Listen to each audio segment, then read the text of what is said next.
नमस्कार, एक देश एक आवाज न्यूज 24 में आपका स्वागत है। आइए नजर डालते हैं आज की खास खबर पर। मीडिया प्रभारी डॉक्टर राधेश्याम सिंह का दौरा बिहार के दौरान प्रतिष्ठित शिक्षक विपिन कुमार सिंह से शिष्टाचार मुलाकात करके उनका हालचाल जाना। शिक्षक विपिन कुमार द्वारा पर्यावरण पर सालों से कार्य किया जा रहा है, जिस संबंध में उन्होंने मीडिया के समक्ष अपनी बात रखी।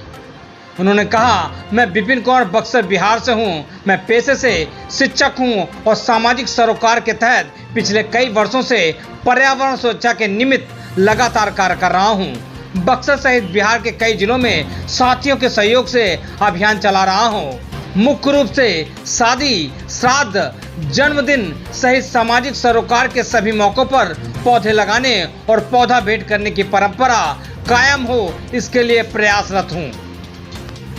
मैं आशा पर्यावरण सुरक्षा नामक संस्था के बैनर तले अपने कार्यों को लोगों तक पहुंचाने में लगा हूं। इसकी शुरुआत मैंने घर से ही की थी। मैं अपनी ममेरी बहन की शादी के मौके पर फलदान के मौके पर पौधा भेंट किया था।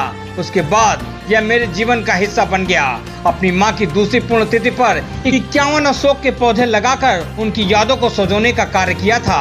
मेरा मानना है कि हम अपने कार्यों से यदि लोगों को प्रेरित करें तो लोग जब दिल से पौधों की महिमा को समझने लगेंगे, तभी यह अभियान धरा पर उतर सकता है, वरना लगाने से ज्यादा दिखाने की ही परंपरा चली आ रही है। जब मैं इस अभियान के तहत लोगों को पौधा भेंट करता हूं, तो कुछ लोग उत्साहवर्धन करते हुए, कुछ लोग अलग ही निगाहों से देखते हैं, लेकिन मैं अपनी धुन में लगा रहता हूं, जिसका प्रतिफल हुआ है कि मेरे साथ साथ कई अन्य लोग भी इसे अपना रहे हैं। अब तो सरकारी आयोजनों में भी लोग भेंट के रूप में पौधा देने लगे हैं। पर्यावरण के क्षेत्र में उल्लेखनीय योगदान के निमित्त मुझे पटना की संस्था पीपल, नीम, तुलसी अभियान द्वारा 20 अगस्त 2017 को युवा आवास फ्रेजर रोड पटना में पर्यावरण योद्धा सम्मान से सम्मानित किया गया है।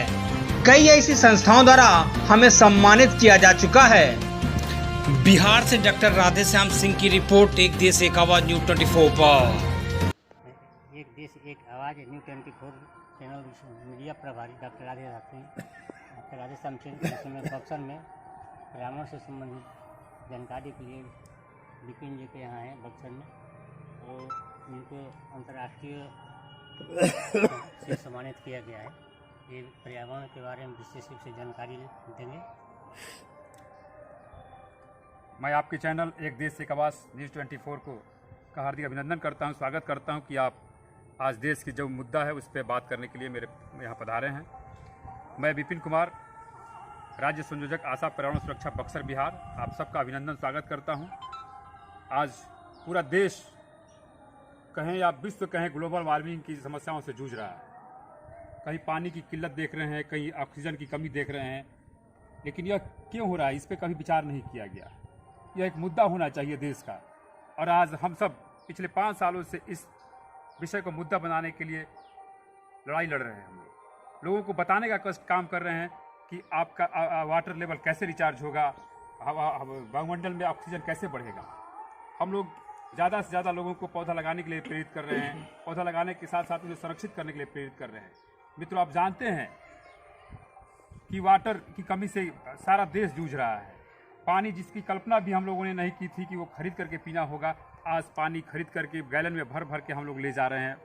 वैसे ही एक समय ऐसा आएगा कि ऑक्सीजन हमें खरीदना होगा। जैसे हम एक डेमो के माध्यम से आपको दिखाना चाहते हैं कि जिस तरह से मेरी पीठ पे एक सिलेंडर लदा हुआ है, नाक में मास्क लगा हुआ है, ऐसे ही आपको ऑक्सीजन लेकर के चलना होगा और नाक में मास्क लगाने होंगे ताकि आप जिंदा रह सकें। ये नौबत नहीं आए, क्योंकि ये भविष्य की चेतावनी है, इसलिए नौबत नहीं आए, इसके लिए आप सबको सचेत होना होगा, अधिक से अधिक संख्या में पौधा लगाना होगा, तभी यह संभव हो सकता है। पौधा जो होते हैं वाटर रिचार्ज करने में भी सहायक होते हैं, साथ ही साथ वायुमंडल में ऑक्सीजन बढ़ाने में भी सहायक होते हैं। ऐसे में हम सब का ये कर्तव्य बनता है कि हम अपने लिए, आगे आने वाली पीढ़ी के लिए पौधा लगाएं, ज़्यादा से ज़्यादा पौधा लगाएं, उसे संरक्षित करें, उसे वृक्ष बनाएं, ताकि हम सब खुली हवा में सांस ले सके, जी सके। आज वन क्षेत्र कम हो रहा है, पूरे विश्व में यदि देखा जाए तो वन क्षेत्र कम हो रहा है, कंक्रीट की दीवारें बढ़ रही हैं, वन क्षेत्र कम होने का बहुत बड़ा कारण है कि बहुत तरह की महामारियाँ पैदा हो रही हैं। जो वनों में सिमटा हुआ था, चूँकि बहुत सारा वायरस जानवरों से होते हुए मनुष्य में आता है, और वो जानवर जो वनों में रहते थे उनका आश्रय समाप्त किया जा रहा है। वो जानवर हमारे मानव क्षेत्र में आ रहे हैं और विभिन्न बीमारियों।